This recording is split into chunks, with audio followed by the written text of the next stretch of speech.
Today's guest is Rose Griffin. She's built a $210,000 a year business with 500 members and a powerful online presence. But now, she's ready to scale. I've created my whole business on leveraging social media and getting those people into kits. So that's more the B2C. I think I really like, and I've already tried to do it, is putting way more energy in that B2B and making those connections. Let's say you wanted to get to $1 million in revenue as fast as possible. Right. What would have to be true to get 20 groups to pay you $25,000 a year? I think whenever we're selling education, one of my favorite things is to teach a skill that makes money to people who have money. How do we identify the people that make these buying decisions? Right. The question that I would want to ask these 61,000 people on your email list is, I've never asked that. That's why I came here.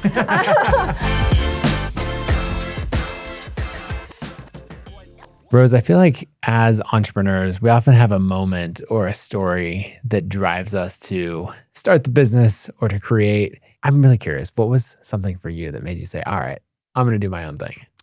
Yeah, about 8 or 9 years ago, my oldest daughter was having a Halloween parade. And it was a day that I had to be at work and I couldn't go. And I was devastated by that. But my husband, in medical device sales and was making probably 6 times what I was making, was able to attend. And I have that picture and I said, someday I'm going to be on a business podcast and say, this is the day that I realized I really wanted to start something on my own. And around that time, I had an idea for a therapy product. And so I just started by finding a designer and distributors and created my product. And now it's a full-fledged business. So that was really what started it. Yeah. There's a quote that I heard once of entrepreneurship as a trauma response. And I first heard that and I was like, what? No, it's not. I create from a place of abundance and everything else. And then as the speaker kept talking, I was realizing, wait a second. I remember working at Wendy's when I was in high school and I was really sick and I I thought it was fine. I came into work and then 10 minutes later, I was like, oh, I feel awful. And so I told my manager, I feel so sick. I have to go home. And she was like, you can go home. She passed the employee directory over to me and said, you can go home when you find your replacement. And I was like, I just threw up in the bathroom. It's not like going through and thinking, fries. Yeah. And I ended up calling 3 people and someone was like, yeah, I can come in and cover you. So it was fine. But I realized that was the moment where I was like, oh, I want to be able to set my own schedule, do my own thing. That was, I thought, unacceptable from my manager. Right. I was like, this is your job. Yes. But then you have that moment where you say, okay, I want complete freedom.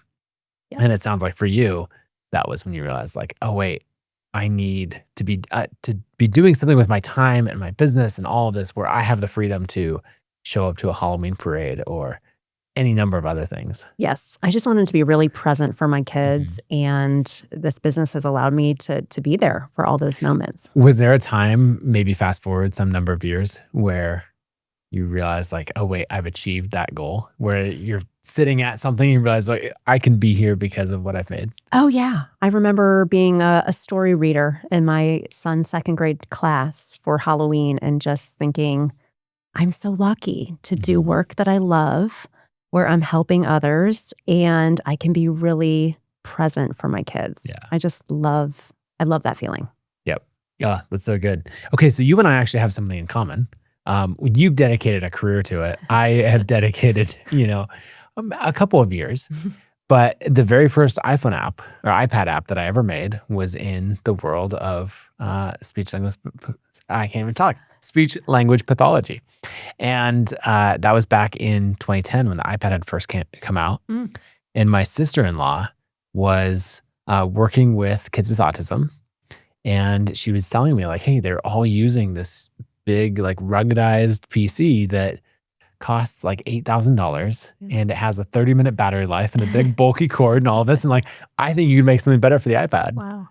And so that was the first app that I ever made back in 2010, but it was distributed through speech language pathologists. Wow. Yeah, I read that in the newsletter and I was like, that is fascinating. And that really changed augmentative communication. We call that AAC for the field because you're right. Some kids still have those dedicated devices, which are nice, but the iPad and all those applications has just given a voice to so many kids who didn't have it before. It's made it so much more accessible. So when I read that in the newsletter, I was like, oh, wow, that's so cool that you had, a piece in that and you kind of know what I do a little bit. Yeah, exactly. But for everyone else who's following along, and to admit, I only know a little bit of that world.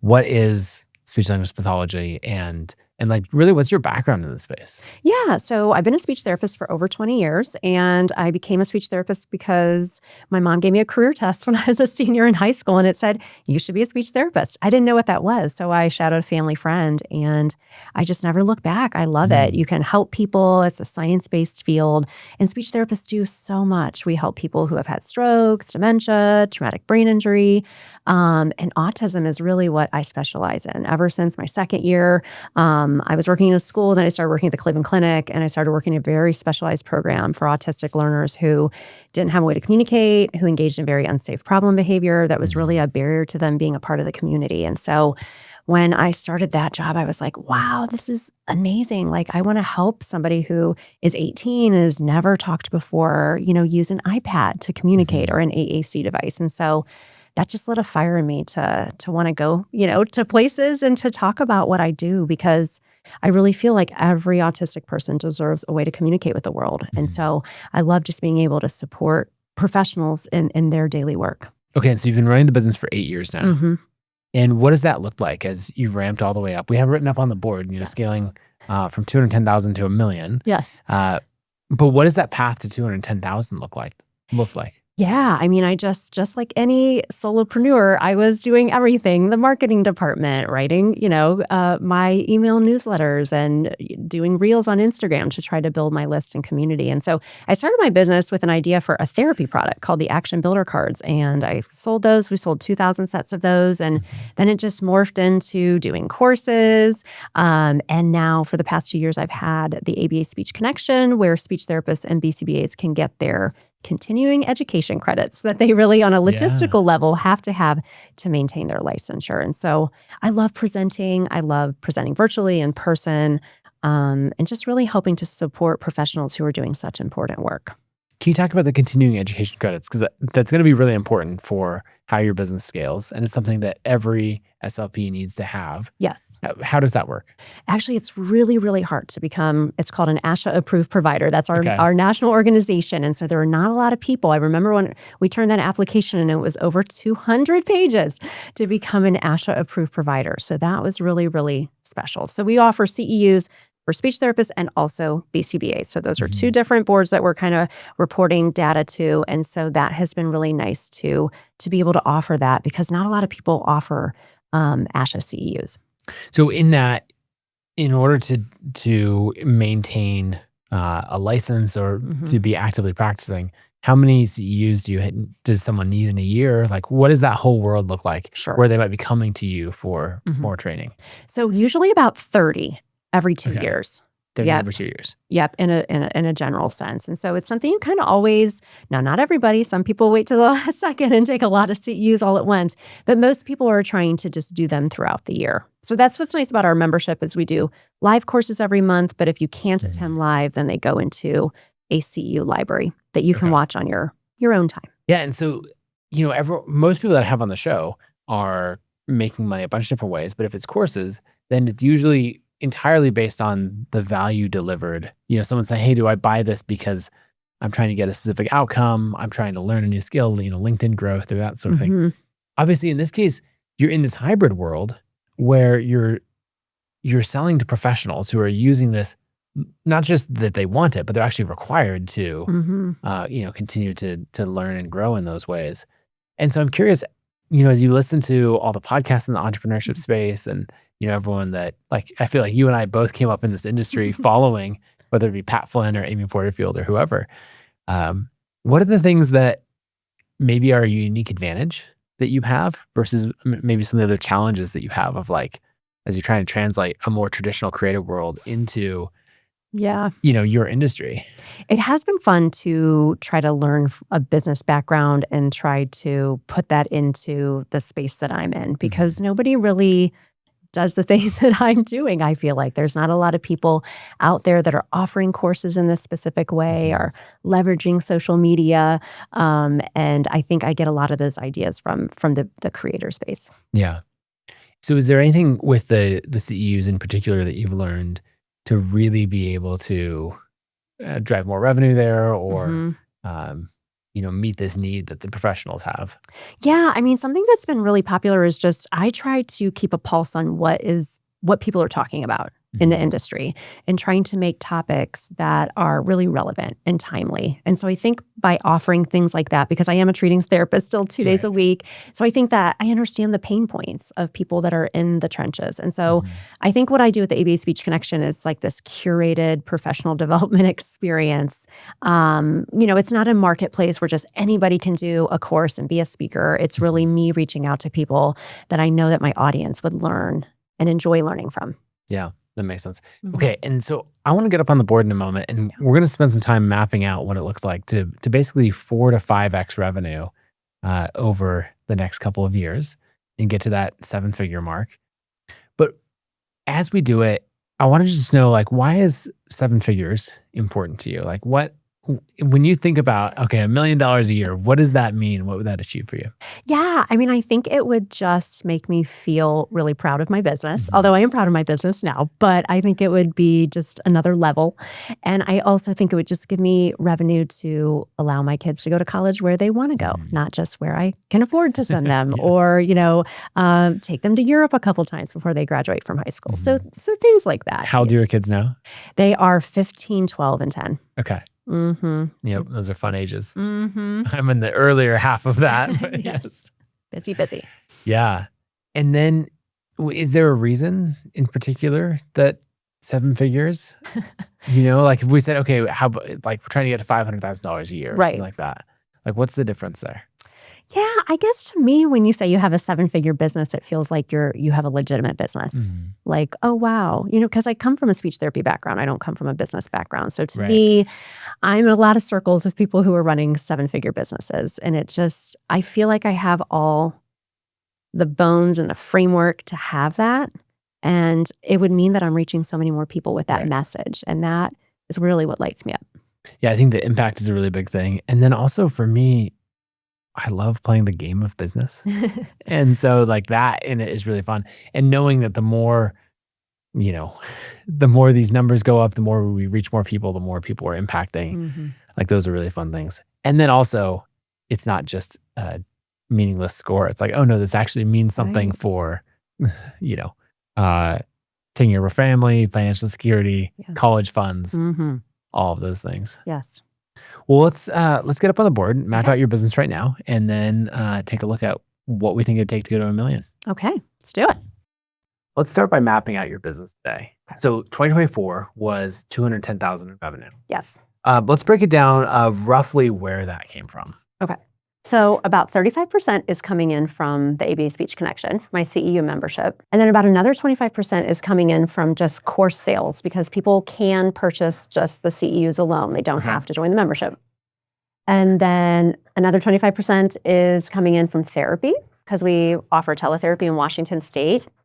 And then the rest is coming in from speaking engagements that I do.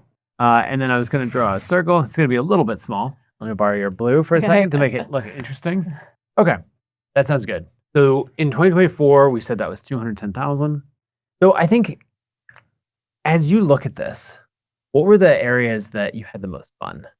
Oh, that I had the most fun? I love speaking. Really, yeah, it's fun for me. I love it. Ever since I worked with Mike Pacquiao as a speech coach, and he is the best. But after I did his speech group mastermind, I love to present always, but I just felt like I can infuse stories and humor.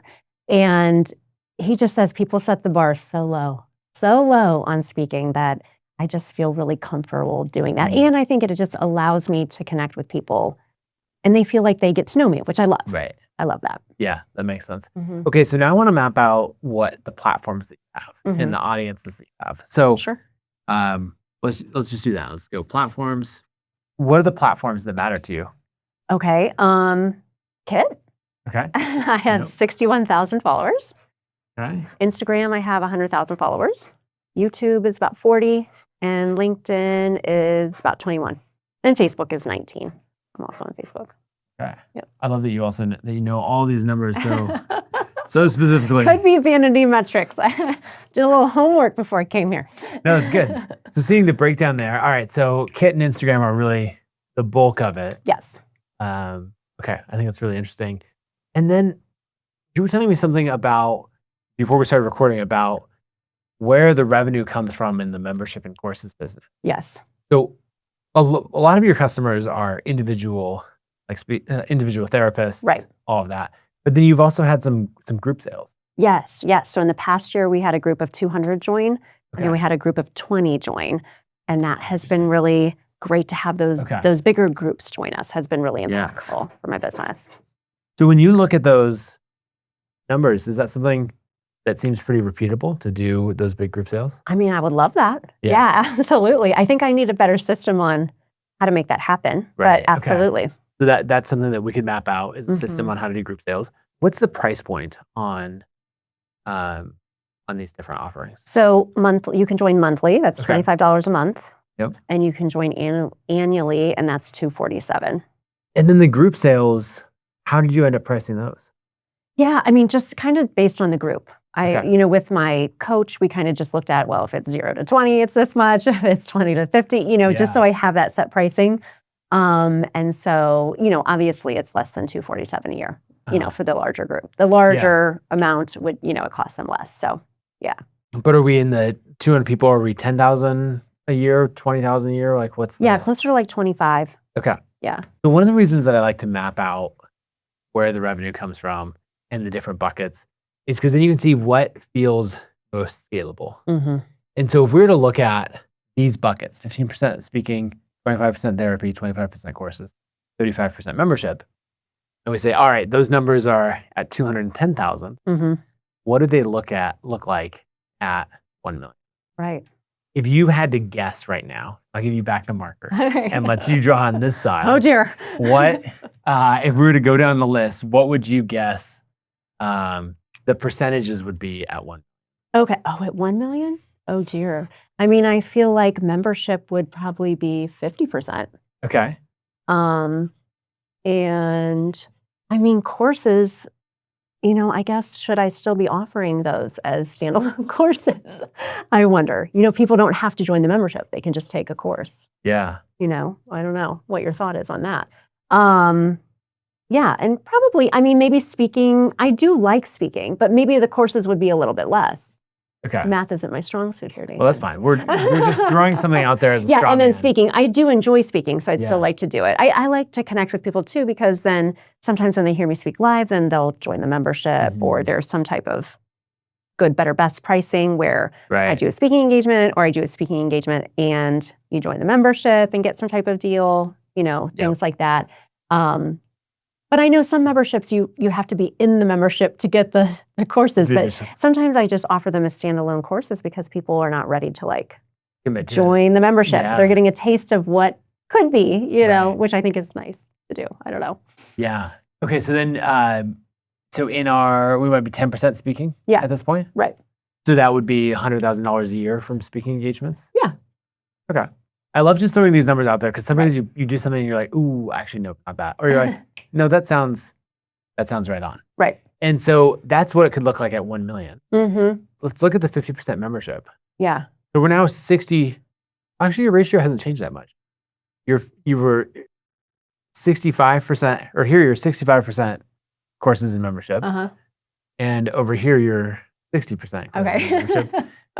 Does that sound right? Or if we're trying to scale one thing, is it really going to be? I think it would be the membership, just because if I could get their group sales, I guess that's what I'm thinking. Yeah. So really scaling that. Right. I want to ask about 25% therapy. Right. So here we're growing, that'd be growing from 50,000 a year in therapy revenue to 250,000 a year in therapy revenue. No, it probably pretty stagnant. Okay. Just because it's not something that I even have on my website. It's just word of mouth. It's not a big, it's just all been word of mouth, very organic. These companies know that we do it in Washington State. I live in Ohio. So it's just Why do you do it in Washington State? Well, what's funny is somebody had reached out to me on Instagram 5 years ago. Like not Okay. even my main business, a smaller business I used to co-own. And they said, are you licensed in Washington State? And I said, no, not yet. And I got licensed there, and now we support 7 clinics. And we have 5 independent contractors. I have a clinical director now. But it's just kind of word of mouth. I'm not like going out there and telling everybody like, we do therapy. So I guess what I'm wondering is, I've talked this on the podcast some before, but there's the idea of strip malls versus skyscrapers. Right. And so what we have right now is we have a strip mall of different businesses. Right. And the nice thing is they all serve the same clientele. Right. So like a lot of people will do this and they'll be like, oh yeah, I've got this like set of boutique little businesses and all of that. And you look and you're like, they have nothing to do with each other. What are you doing? In your case, they all have a lot to do with each other. So that's helpful. But what I'm wondering is which ones could actually scale and beat that skyscraper. Right. And so it sounds like the memberships you believe in. Yes. But I want to ask about the therapy. What's the reason that you wouldn't say, hey, we want to get to $250,000 or $500,000 a year therapy revenue? Yeah, because I think right now everybody that helps with this is an independent contractor. Okay. So there's no employees. And I feel like if we were really going to scale this part of the business, we would really have to change the business model, which are things that I just am not comfortable with right now because I don't have any employees. Okay. Yeah. So one thing that I like to map out is constraints. Okay. Right? Because if you let's say you wanted to get to $1 million in revenue as fast as possible. Right. Well, let's find a Facebook ad funnel that is break even or loses money. Yeah. And then we can scale that, run up a bunch of credit card points, little credit card debt on there, and we're going to be at $1 million in no time. Yeah, there you go. But the constraint is, well, this business has to be profitable. Right. Right. It's kind of an important yes, that's constraint. Key. So I guess if we write down a couple of these, I'll put it right here, of constraints. You said one, which is no employees. Right. Yeah. Why is that important? I guess it's not, it's not that I'm saying, no, I never want to have an employee. It's just not something that I'm comfortable with. So I would just have to learn about it. But it's just not something I do right now. So that would be something new for me. Yep. No employees or a small team. Yeah. Okay. And then there's also the aspect of profits. Profits. Do you have a profit margin in mind that you'd want to have? Well, it's about 38% right now. Yeah. So 38% is solid. That's healthy.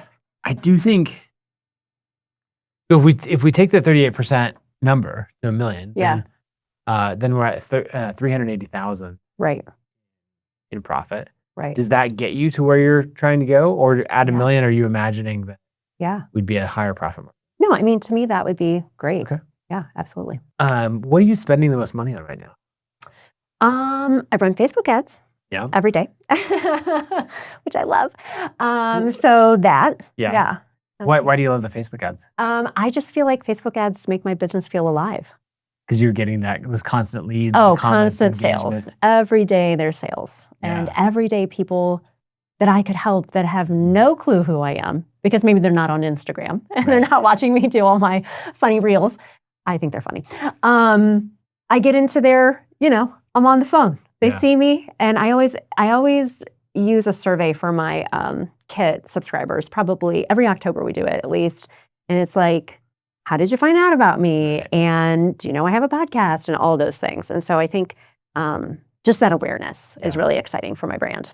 Okay, so spending the most money on Facebook ads, some on contractors and team? Yes, I have an assistant, I have a project manager, I have a designer, I have one coach I call my business bestie that helps me with all the tactical stuff every week. And then I have, somebody else that helps me with more mindset and things like that. So, From everything you're describing, the Facebook ads scales pretty linearly with the rest of the business. Right. But I think the other things are all, you're going to get economies of scale, right? Where the cost for the coaching isn't going to increase. You could find other things that you want to buy, right? So if I were to write down a goal, I would have growing that profit from 38% to 50% on that journey to $1 million. Now in this, we're looking at the breakdown. I think of courses and membership is pretty similar. Okay. Now, and speaking kind of tangential to that, Yeah. doesn't feel like a main focus. I'm curious about the therapy. Why keep doing therapy? Oh, like me personally? You personally, or also running the therapy practice in the state of Washington? I guess for right now, I have a clinical director. So last year we created that role. It was somebody that was on my email list, took my courses, did the therapy, and now she's in that role. I don't really have to do a lot of work per se. I'm not doing that therapy. So I feel like, why not? Yeah. Okay. That makes sense. All right. So I think what we've established is that the bulk of this, all of this growth is going to come from scaling the membership. Right. You touch on this as the group sales being the way that you're going to scale it. And the nice thing is that this isn't a random theory, right? You have it in practice, right? Yes. Of like, okay, people will buy this in group, in groups. And so, what would it look like to go out and to scale the group sales, right? If we were going to do 25,000 a year in, of a bunch of these, right? And what do you think? $500,000, $400,000 a year of that would be amazing of group sales. So if you were to get, I guess, 20 at this size, would get us to $500,000 a year. Yeah. One of my favorite questions is, what would have to be true? What would have to be true for me to get that? What would have to be true to get 20 groups to pay you $25,000 a year? I think I've created my whole business on leveraging social media and getting those people into KIT and nurturing them and building a relationship. So that's more the B2C. I think I really like, and I've already tried to do it time-wise, is putting way more energy in that B2B and making those connections, which I have been doing this past year, but I think I'm really kind of honing in on who would that be right for? Right. What school districts would that be right for? What organizations? But yeah, I'd love to leverage kind of like some of the things you've done at KIT, where it's like, if somebody else is already the CEU provider, but they don't like it that much, like what are the trouble that they're having with their CEU provider now? Like the courses aren't great, they're not autism specific. It's like, we can help with that. But how do we leverage some type of marketing to get those people to make that switch? Because people want to hit the easy button and just keep doing what they've always done and using the bigger memberships. Right. Whenever we're selling education, one of my favorite things is to teach a skill that makes money to people who have money. Right. And in this case, it's not just, hey, let me teach you this skill and it will help you make money in the future. It's if you want to continue to be in your profession, you must buy this product from someone. Right. Right. And so here's why I'm the best. You don't have to create demand. You have to capture the demand that already exists. Is that right? Right. Correct. Yeah. It's a great way to put it. Okay. So if we were to look at that, what would have to be true? For capturing that attention. I feel like there are some people that have just been using the same CEU provider for years and years. Yep. So how do I mean, one of the things on the KIT website that one of my coaches showed me was like KIT versus another email provider. Right. And then I popped that into ChatGPT and I was like, ooh, because I'm a speech therapist and BCBA. So if you have an organization where you have speech therapists, you have BCBAs, they don't always get along, I can be that kind of go-between. And I think because you understand both sides. Because I understand both sides. So when I understand both sides, that people want to feel heard at work. Each person wants to help, right? They think all autistic students should have a voice, but they have a different way of going about it. But when you feel that conflict at work, you may leave, right? And for an organization to lose somebody and not to have that retention of staff, that costs an organization money. Right. And it just affects the overall company culture. And so that's where I come in. So you could identify not just all the organizations that have SLPs on staff. Right. But you're saying you can identify the ones that have both. Correct. Okay. Yes. And how many organizations is that? I mean, it's a lot. Hundreds, thousands, tens of thousands? Probably hundreds. Okay. I would say hundreds. Like what types of organizations? Well, maybe clinics. So there might be like ABA clinics across the United States, maybe like mom and pop ones, and you know the state we're in now, or like bigger, larger organizations. And sometimes they have their own in-house CEUs too. So I'm combating with that. So that'd be with, let me get my acronyms right. Yes. Clinics with SLPs. Yes. And BCBAs. And Yes. I'm learning so much. I'm learning the industry. Yes. And there's another one, RBTs. They work under the direction of a BCBA, and there's actually 200,000 of those people, and that certification just started within the last 10 years. And actually, in 2026, RBTs are going to have to get CEUs. So that kind of opens up my market a bit as well. One thing that's always interesting is like, okay, you want a 5x your business.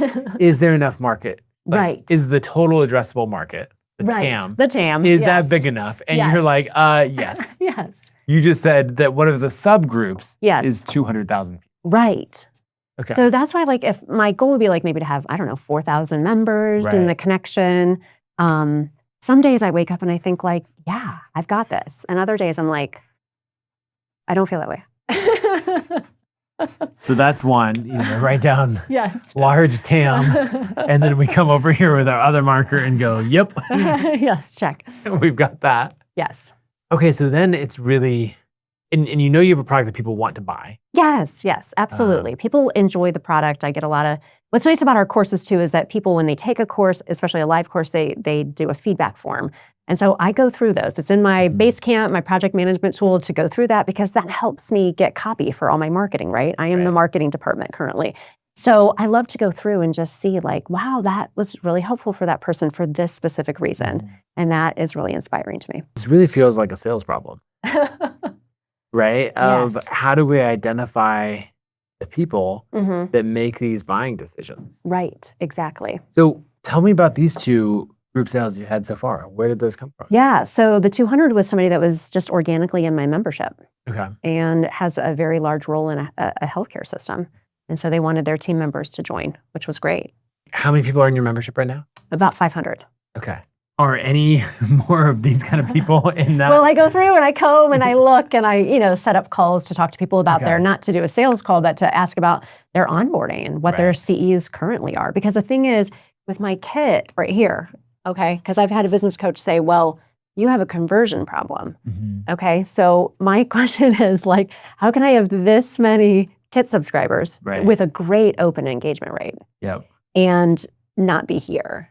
Right. Well, but these people are not the decision makers that are having large groups join for the most part. A mistake that people make in sales, they reach out to an executive and they say, hey, here's the thing that I'd like you to buy. Right. Will you buy it? And that person is the busiest person in the organization, is not actually the decision maker on whether or not to buy that thing. And it's just like, it goes absolutely nowhere. It gets no response. And so the technique that was often used, and still works, is to reach out. You can research and find the person in the organization. Okay, I think that this like marketing manager or whoever, right, is who I want to get to. But that's hard to do. And so what people do instead is they still reach out to the executive. Yes. But they say, hey, who in your organization is the right person to talk to? And that person can now go, oh, thank God I can get this off. Francis in marketing is the right person. Right, exactly. And then what happens is they usually forward it. Okay. And say, oh, Francis, here's this person we right. Which then has this authority of it came from I like that. The exec. Yes. Right? Yes. And so the question that I would want to ask these 61,000 people on your email list is, hey, who's the person in your organization that chooses your CE providers? I've never asked that. That's why I came here. Boom, I'm done. Because chances are, I mean, a bunch of people will be like, I have no idea. Yeah. Right. A bunch more will say, oh, I can find out. Yeah, sure. And then a whole collection will be like, oh, it's Sarah. It's John. Right, yes. It's this person. Exactly, yeah. And I just think like that could be really, really interesting. I'm trying to think of what to write down for it. Yeah, I like that. We'll just say, I'm wondering, okay, so in this group, is there something you could do for the CEU, for those people who choose the providers? Yeah. Do you have any training on how to decide what makes a good? Yeah, I don't. I mean, last year I tried to do like a leadership series of like courses. I feel like that was like for leaders in organizations. I mean, and that was kind of like so-so. That didn't really hit it. But we haven't, and we could, especially with speech therapists, we could do a course about that. We just haven't done that That is And an I'm not sure interesting that there's idea. enough of them, Yeah. right? Because if we're thinking from a sales process, if we could identify 100 to 200 people Right. who choose the CEU providers, get on calls with half of those now, so we're 50 Right. to 100, Right. and then we're closing a portion of those. Now we're closing 25 to 50 out of that. We're actually driving pretty close to our revenue number. Yeah. And you might not need any specialized training Right. for that at all, because it's a relatively few number of people. Yes. It's not like, oh, I need to convince 10,000 of these people. Right. And so it's like, okay, now I need a webinar. Now I need, Right. all of this. I think stuff it's to just scale. getting to which on LinkedIn, I do post on there every day, Mhm. and I've been spending a lot more time on there since Yeah. I've been focusing on group sales. I think if I just put way more energy into B2B versus our social media content, which I'm still doing, but we have just a system for that now. Mhm. I feel like I can use more of my brain power on this and trying to get on calls with people, because Right. when I'm talking to people in my membership who are potentially could join as a group, I'm really just asking, like, so what are you doing now for CEUs, and how is that working for you, and what are the pain points? And because people know me and maybe they're already in my orbit, they don't think I'm trying to like sell them anything. I'm really Right. just fact finding, because I'm curious, like, how can I Yeah. make this better, and how can I make it a no-brainer for their group? Right. I love that. So what I'm writing down is just ask about frustrations. Mm-hmm. That's my favorite thing in sales. Yes. To just say, how's that working? Is there anything that's frustrating you about it? And they're like, Right. no, it's great. Oh, you know what? Actually, and then they just dive right in Right. to what that is. Yes. So there's also something about sales that's really interesting from your position, Mm-hmm. because I guess I had this when I went into Kit.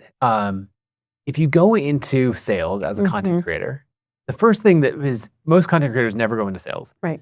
because they're like, why would I sell one-to-one Right. when I could sell at scale through content? Mm-hmm. And that's true. But like, again, you have a bit of a conversion problem here. Right.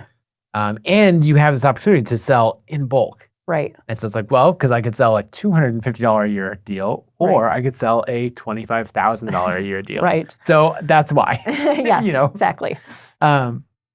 But I think what's interesting is you get to come in with credibility, Mm-hmm. because you're the person who has 100,000 Instagram followers, right?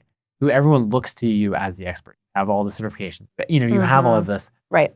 And so every outbound promotion, every LinkedIn request that you send, Mm-hmm.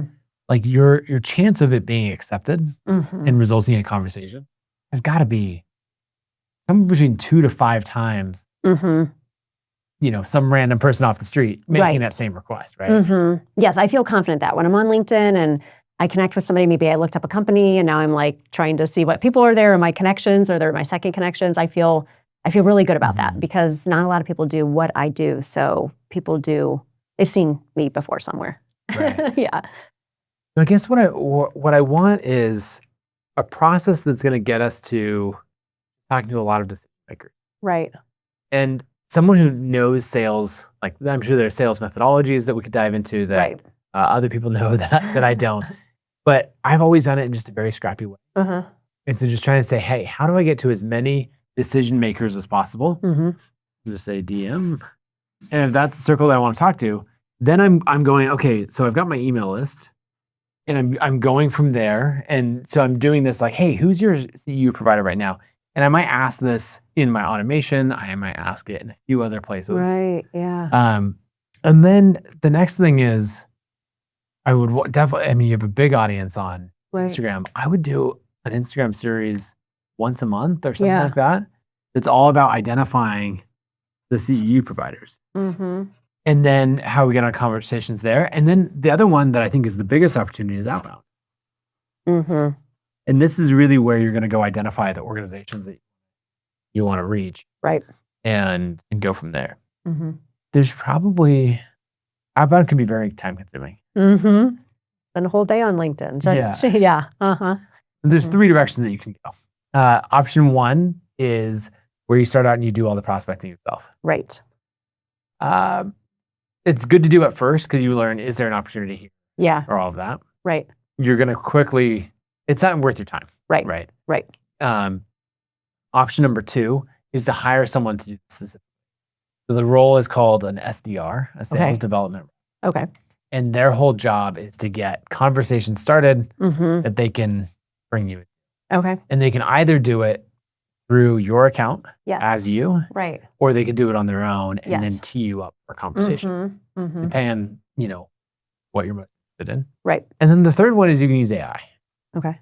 where there is really like the AI tools using things like NAN, the AI automation platform.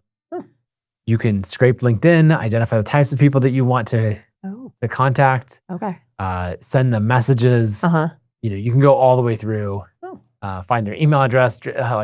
You could identify, the ideal decision maker, Right. and then have the AI go all the way, and tee up the meeting for you. Okay. So really, those are kind of Mm-hmm. the three ways. Yeah. And you could iterate through it. But any reactions to that?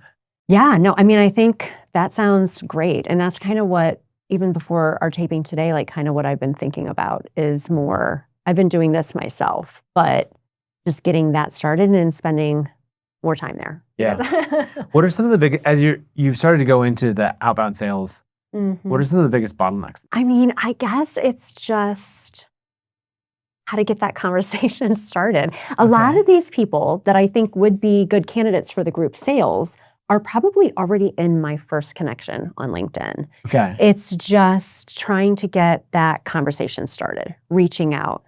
Okay. Yeah, because I don't have a sales background. So I am kind of like... So we need to start conversations. Right. That is a long word. Okay, so we need to start conversations. What's the bottleneck in starting conversation? Like what? I guess I just don't have a lot of experience with that, those first initial contacts. I mean, I started that kind of last week, like looking at people, if they have something that I think they'd be a good fit for in this circle, saying like, hey, this looks really cool that you're doing this role. I'd love to hear more about that. Do you want to hop on a call? Yeah. And then I send them my SavvyCal or whatever I'm using. And so I have started doing some of that. Because what I have found is that when people get on a call with me, either through a webinar or something like this, it's usually really positive. Yeah. It usually goes in my direction, which would be bringing them into the membership. Yeah. Do you have do you track a close rate for your calls? It's a great question. I have not had enough calls to track a close rate. How many calls do you think you've had? Like ever? Recently. Let's say in the last I just three started months. it. Okay, I have like 3 scheduled for next week. Okay. All right. So we're brand new. Yes. Well, I mean, that's exciting. There's a lot of potential here. Yes. So starting conversations, I think having a reason to contact someone Right. that's something that I struggle with. Because I'm like, I'm DMing you because honestly, I want you to be a customer of Kit and to migrate over. Can we just start? Right. Yeah, exactly. But you're like, well, no, I'm just selling from the beginning. Right. And so is there a conversation starter that you provide value up front? I have been, in some of these where I've been messaging people and setting up a couple of the calls, I just say something like, I put in that I'm a speech therapist in BCBA. If you'd want to connect on how I could help your teams bridge that gap or work on collaboration or talk about communication, I'd love to hop on a call, something like that. Because when I say that I'm an SLP BCBA, because there's fewer than 500 people in the world, people in my niche, they either like that or they don't. But the people that like it are really excited about that. So they are like, wow, okay, yeah, let's talk. Yeah. So, something that I like about that is that it narrows the group really quickly, right? Because if someone's like, oh, I hate that. Right. Then they're going to be like, no, thanks. Right. And you're like, perfect. Yes, unsubscribe. I don't need you anymore. Yes, absolutely. Okay, so that's one conversation starter is just that direct outreach. Right. What I'm wondering if there's a resource that these people would want.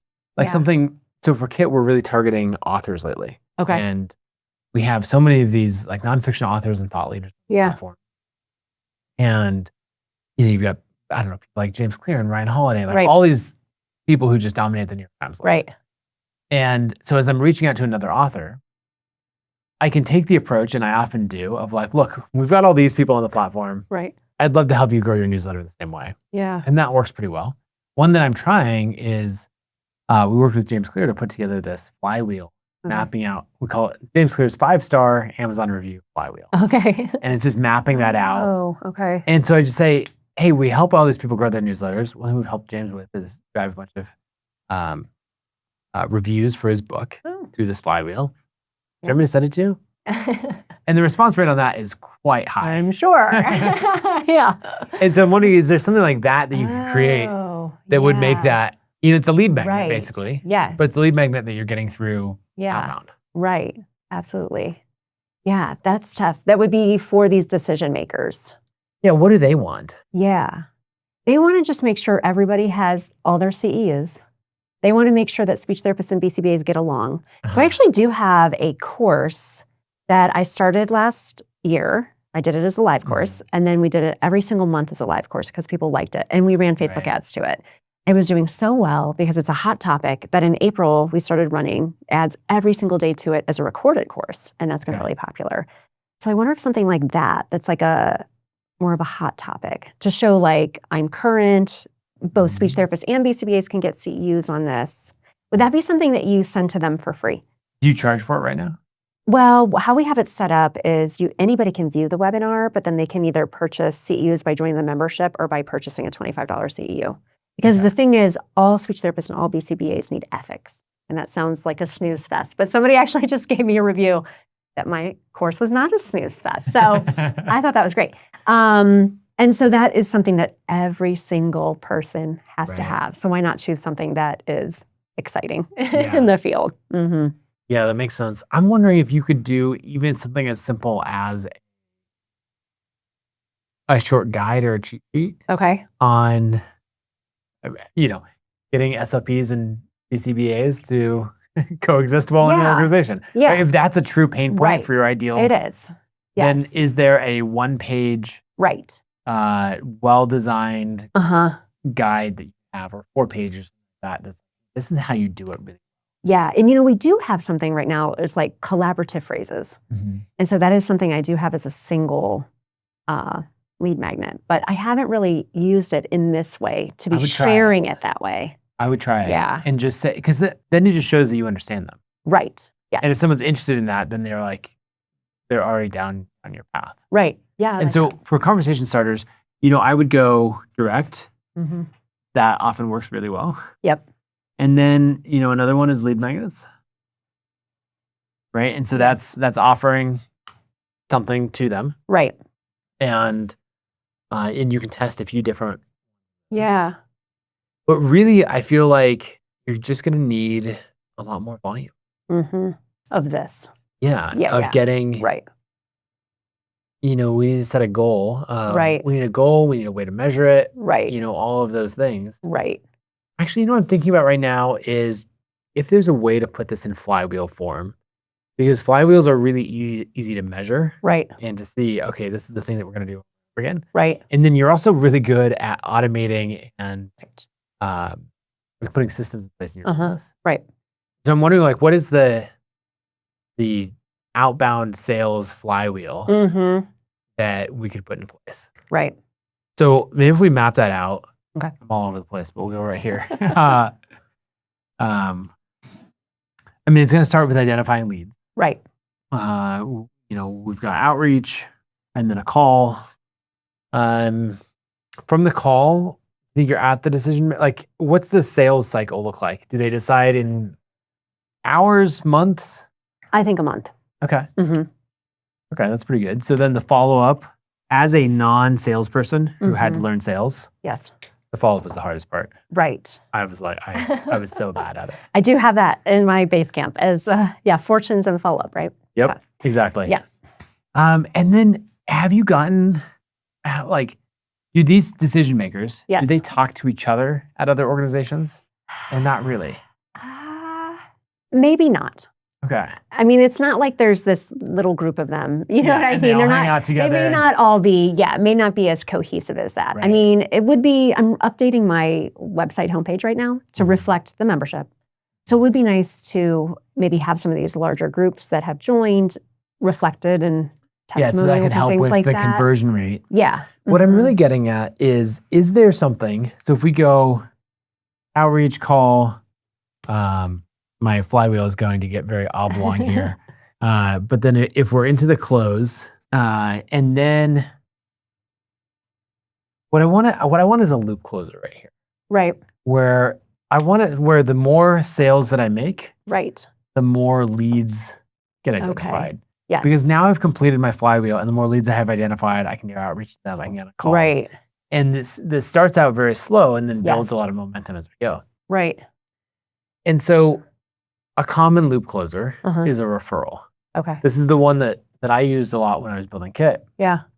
Was I said, all right, we would do the outreach, get on a call, and follow up, close the deal, do a migration, Right. bring them over, do all that Yes. work, make sure they're really happy, and then I'd say, hey, do you know other creators that I could talk to? Right. And they'd be like, actually, my friend Sarah, and they right. and then that helped me identify more and Right. go on from there.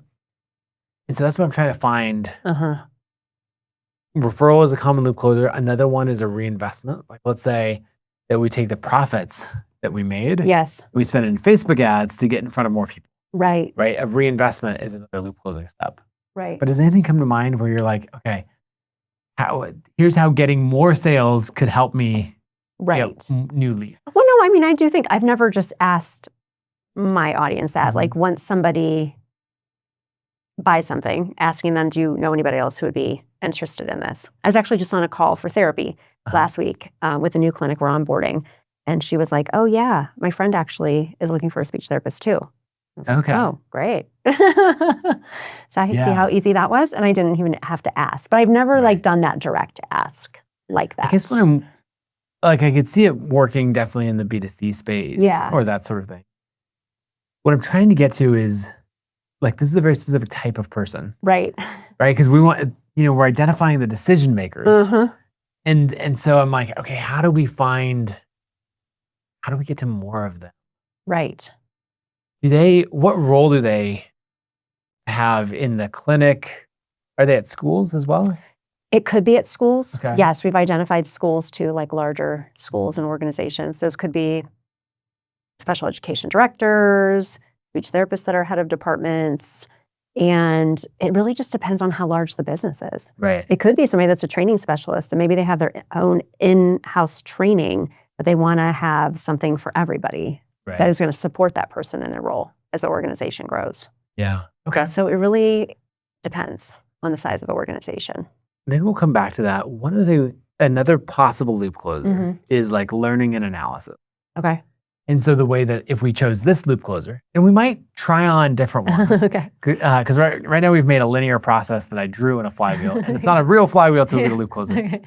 But a third category of loop closers would be this. Okay. And so that would be where we're saying, all right, we closed another deal. We're now at 3 group sales that we've sold, or we're at 11. Yes. And so we're saying, hey, what did we learn from this deal?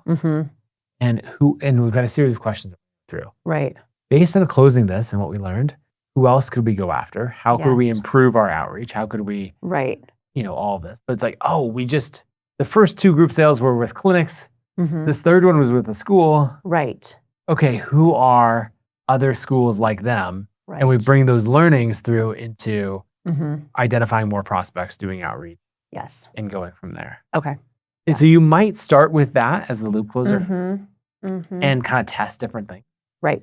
And then kind of iterate. Yeah, I love that. Okay, let me write that down for now. So we have learn in this step. All right, so our flywheel here is going from identify to outreach, call, follow up, close, and learn. And so what you'll do here is you're going to make a spreadsheet. Right. That tracks the numbers. Yes. And it's pretty simple. What you're going to do is, if we have, first we're going to decide how often do we want to measure this. Right. And I would measure, so usually people go daily, weekly, monthly, quarterly. Okay. Really, it's weekly or monthly. Yeah. In this case, maybe you'll eventually go to monthly. I would do weekly. Yes. Because it seems like it's new. Yeah. We want to learn. Yes. Imagine if we were learning on a monthly cadence. It's too. So no, that doesn't work. No. So our cadence is going to be weekly. And so what you'll just do is have the steps of your flywheel listed down here, and then your weeks listed across the top. Right. And so then as we go through, every week you're just going to say, okay, how many leads did we identify? Right. And early on, it's like 4. Right. Right? How many people did we reach out to? Also 4. Right. And then as you go through, and that turned into 2 calls. Right. And then, and then we had to follow up with 1 more, and then we closed 1. And then you're just going to have a comment box, right? And in this, right, we're just adding the notes of what we learned that week. Right. And what I love about this approach is you can see at a glance how your numbers change. Mm-hmm. And you can start to see problems as they build up. Yeah. So let's say that, week 7, Mm-hmm. we're like, oh, I didn't make any sales. Right.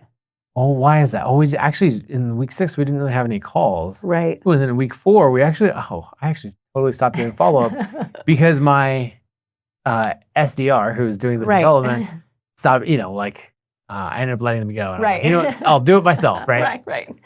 And so you can track those trends and go from there. Yeah. And so then this gives you one set of conversations to do, or one set of activities Right. to do every single week. Yes. And you can track and see what works. Yes. I love that. Yeah. Mm-hmm. And then the other thing that we can do is we can look and see how each step is performing. Right. And so let's say, for example, we're really struggling to identify more leads. Right. Then we're going to come back to this part where we're like, okay, what are our avenues for identifying leads? Right. All right, I'm going to tweak the automation in my email. Yes. The hand raiser is better. Yes. So that I have more people automatically coming in. Yeah. Or I'm going to tweak my outbound, that kind of thing. Yeah. Yeah. I like that. You might also, when we're tracking identifying leads, we might have, I might track the 3 different lead sources individually. Just to see what's working. Because this is just totally untapped here. I have never really asked my email list about their CEO provider. Yeah. I just have not done that. I mean, that could be so easy to put in a funnel. Yeah. And I might take a small section of the audience and start with it first. Right. And test a few and questions. See how that goes. And see. And when I say a small section, it could be like 5,000. Right. Yeah. Right? Yeah. Right. I got a lot to work with. You're like, there. Let's carve off only 10%, 6,100 people. Yes. Right. Yeah. That's cool. And I think that'd be really, really interesting. All right. So we've talked through a lot of different things. We've got a clear map of where your business is at now. Yes. Where you think you can double down on with the membership. We've got notes on what would have to be true. You're like, your market's big enough. Ideas of where leads come through, and the flywheel. Do you want to sit down and kind of recap where we're at? Yeah, let's do it. All right. So I'm curious, as you look up at the board, what are the things that stand out that are exciting? And then maybe on the other side, if there's any questions that you have. No, I love the idea of really looking at the decision makers. I've just started doing that in the past week. But I have stuff that would be valuable for them, but I just haven't utilized it in that way. And I think the idea of just starting those conversations, because you're right, when I reach out to somebody on LinkedIn, they might have seen me speak somewhere or listen to my podcast. And so it's already like a touch point. Right. So I am really positively reinforced on LinkedIn because I don't get no's a lot of times when I reach out or want to connect with somebody. So I think just putting that into a system and spending more of my energy there versus I'm not going to stop making content for Instagram. Don't worry, anybody. But I think, wow, that part of my business could really grow if that's where I put my energy. And I haven't done that before. Yeah, I think what I'm excited about is you having a set system that's pretty simple, right? But that you can do and iterate on continually. Yes. And then you'll be able to see the parts of it that you can automate or hire someone to fill in. Yeah. Like you doing outbound initially, I think is going to be really, really important. Yes. Because you're just going to have this better map. Someone else is going to be like, this person's a good contact. And you're like, no, they're not. Why? Oh, okay. Let me explain why. Right. Or here's why something that you would skip over is actually really great. Right. You're going to have this industry intuition and knowledge that someone else is just not going to have. Right. And then you're also going to be able to find out, okay, what actually works from conversation starters. You're going to have try 2 of these different kind of lead magnet ideas. And you're just going to learn so much faster. Yes. But it's in a system where you'll be able to scale it when you say, oh, I'm going to replace these steps from there. Yeah. Yeah.